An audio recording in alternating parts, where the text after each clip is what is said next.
Chaaban is also with me, the Associate Professor of Economics at the American University of Beirut. It is good to have you, Professor, with me.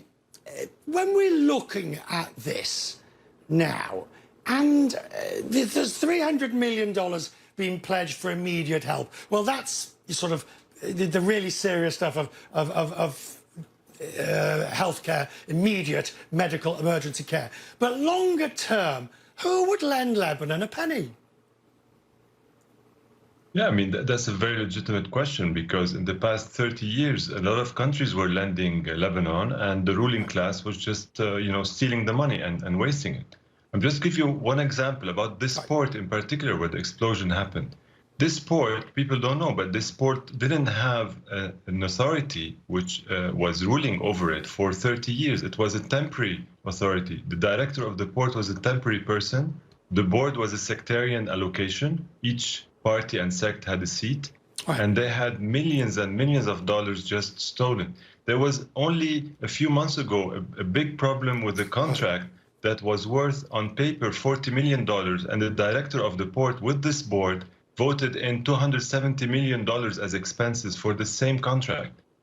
And the story goes on. It's corruption to the backbone, to the core of this regime. Right.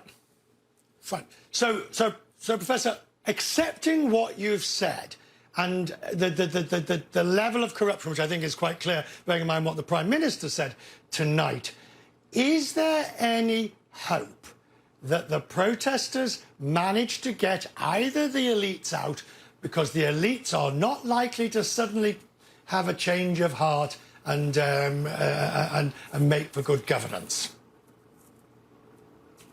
I don't think they have a chance anymore. I mean, the money has run out. Nobody will lend a penny. And at the same time, the regional powers are also tired of their cronies here.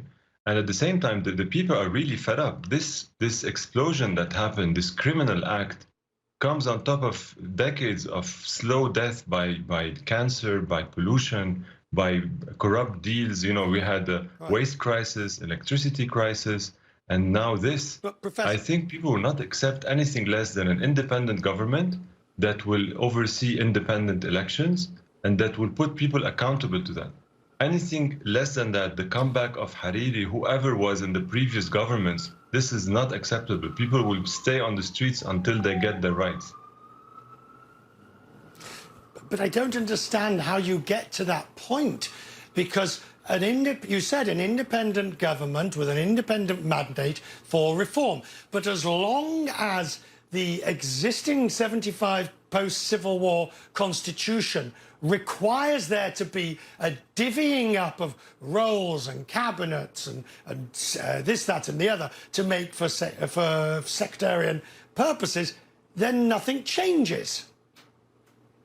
But that's exactly the point. I mean, we have tried for decades. I was born here, I've lived here, and every single time coalition government. Every single time we have sectarian, coalitions and formations, and every single time we're told, wait again, wait, we're gonna reform, and nothing happened.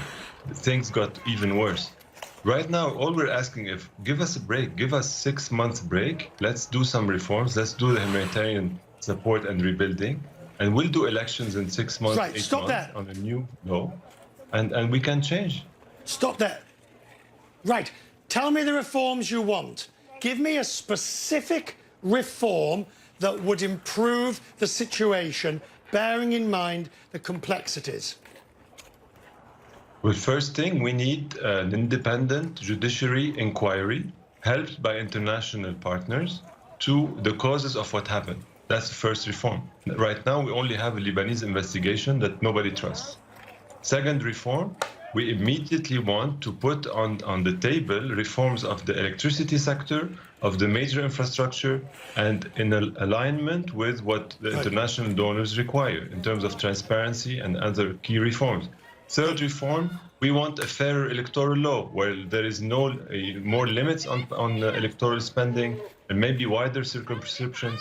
Anything that would, I don't have illusions. I'm sure most of them might come back, but I'm sure that a representative majority of the opposition will be able to come with a fairer law.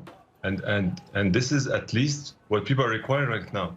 But what people don't want right now is that the same faces, the same actors come back and smile again on TVs and say, Right. well, you know, we're saving Lebanon. They were killing Lebanon, and their place is in jail.